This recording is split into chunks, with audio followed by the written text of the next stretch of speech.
Welcome to YoYo TV. Arekapudi Gandhi Telugu రాష్ట్రాల్లో ఎక్కువగా వినిపిస్తున్న పేరు. పార్టీ ఫిరాయింపుల నేపథ్యంలో పొలిటికల్ గా క్రమశిక్షణ ఉన్న లీడర్ కాస్త మాస్ రేంజ్ కి వచ్చేశారు.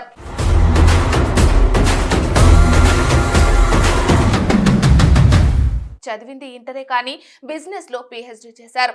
రాజకీయాల్లో కూడా తనకంటూ ప్రత్యేక గుర్తింపుని సంపాదించారు. రాష్ట్రంలోనే అత్యధిక ఓటర్లు ఉన్న షేర్లింగంపల్లి అసెంబ్లీ నియోజకవర్గంలో హ్యాట్రిక్ విజయం సాధించిన ఏకైక నేత అరకెపూడి గాంధీ.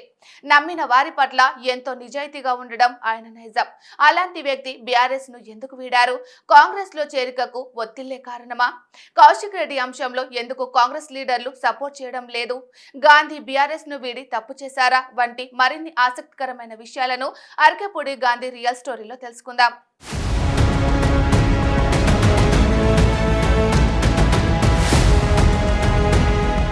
అరకెపూడి గాంధీ ఇతను 1961 జూన్ 12న ఏ చిత్తరంజన్ దాస్ అనసూయ దంపతులకు ఆంధ్రప్రదేశ్ కృష్ణా జిల్లా నందివాడ మండలం పోలుకొండ గ్రామంలో జన్మించాడు.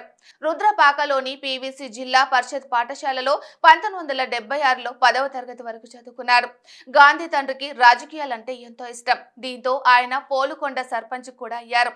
ఇలా పొలిటికల్ వాతావరణంలో పెరిగిన అరకెపూడి గాంధీ ఇంటర్తో చదువు మానేసి పాలిటిక్స్ లోకి అడుగుపెట్టారు. అలా 1982 నుంచి తెలుగుదేశం పార్టీలో చేరి తన వంతు సేవలను చేస్తూ యాక్టివ్ గానే ఉంటూనే మరోవైపు మైనింగ్, రియల్ ఎస్టేట్ బిజినెస్ లు, రాధికా ట్రాన్స్ఫార్మర్, క్రౌన్ ఆక్వాఫీడ్స్ కంపెనీలను కూడా రన్ చేస్తుండేవాడు. అలా బిజినెస్ ల కోసం గాంధీ ఫ్యామిలీ మొత్తం షేర్లింగంపల్లి వచ్చి సెటిల్ అయ్యారు.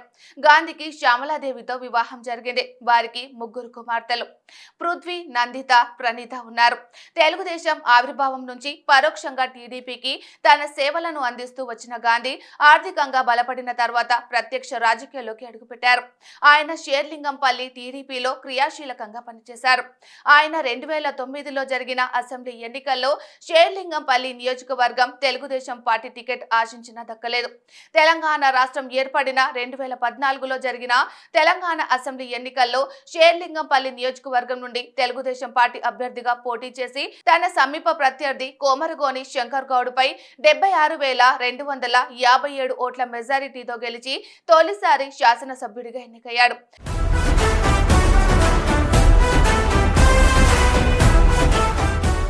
అదే క్రమంలో రాష్ట్ర విభజన జరిగింది.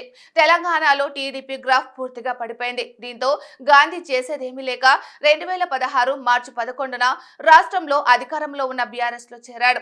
అప్పటి నుంచి బీఆర్ఎస్ విధేయుడిగా ఉంటూ వచ్చాడు. అందుకే కేసీఆర్ 2018లో జరిగిన తెలంగాణ ముందస్తు ఎన్నికల్లో కూడా టికెట్ ఇచ్చారు. ఈ ఎన్నికల్లో సమీప కాంగ్రెస్ పార్టీ అభ్యర్థి భవ్య ఆనంద్ ప్రసాద్ పై 44,295 ఓట్ల మెజారిటీతో గెలుపొందారు. ఈ సమయంలోనే మంత్రి పదవి దక్కుతుందని ఆశపడ్డారు. కానీ కేసీఆర్ ఇవ్వలేదు. దీంతో గన్మెన్లను కూడా తిప్పి పంపి అలకబూనాడు. దీంతో కేటీఆర్ కలిసి బుజ్జగించడంతో గాంధీ అప్పుడు వెనక్కి తగ్గారు. ఆ తర్వాత 2023లో కూడా బీఆర్ఎస్ తరపున పోటీ చేసి గెలిచాడు. కానీ పార్టీ మాత్రం ఓడిపోయింది. దీంతో పాటు గులాబీ పార్టీకి రాష్ట్ర వ్యాప్తంగా వ్యతిరేకత ఏర్పడింది. దీంతో బీఆర్ఎస్ కొనసాగితే తనకు రాజకీయ భవిష్యత్తు ఉండదని గ్రహించిన గాంధీ సైలెంట్ గా 2024 జూలైలో కాంగ్రెస్ పార్టీలో చేరారు.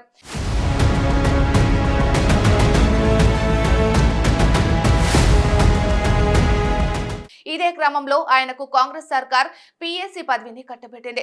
దీంతో అరకెపూడి గాంధీకి బీఆర్ఎస్ లీడర్లు కౌంటర్లు ఇస్తూ వస్తున్నారు. తన బిజినెస్ లను కాపాడుకునేందుకే గాంధీ కాంగ్రెస్ లో చేరారనే ఆరోపణలు వినిపిస్తున్నాయి. ఇదే క్రమంలో బీఆర్ఎస్ ఎమ్మెల్యే పాడి కౌశిక్ రెడ్డితో సవాళ్లకు దిగారు గాంధీ. ఏకంగా కౌశిక్ ఇంటికి వెళ్లి మరీ సవాలు చేశారు.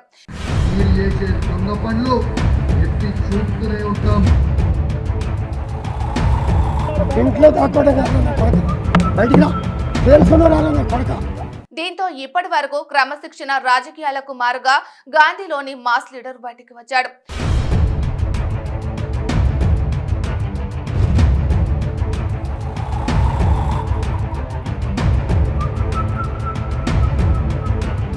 ప్రస్తుతం బీఆర్ఎస్ ఎమ్మెల్యేలతో తన ఉనికిని కాపాడుకునేందుకు ఫైట్ చేస్తున్నారు. కాంగ్రెస్ నుంచి గాంధీకి సరైన మద్దతు లభించకపోయినా బీఆర్ఎస్ తో పోరాడుతున్నారు. ఈ క్రమంలో అరకెపూడి గాంధీ రాజకీయ భవిష్యత్తు ఎలాంటి మలుపులు తీసుకుంటుందో చూడాలి.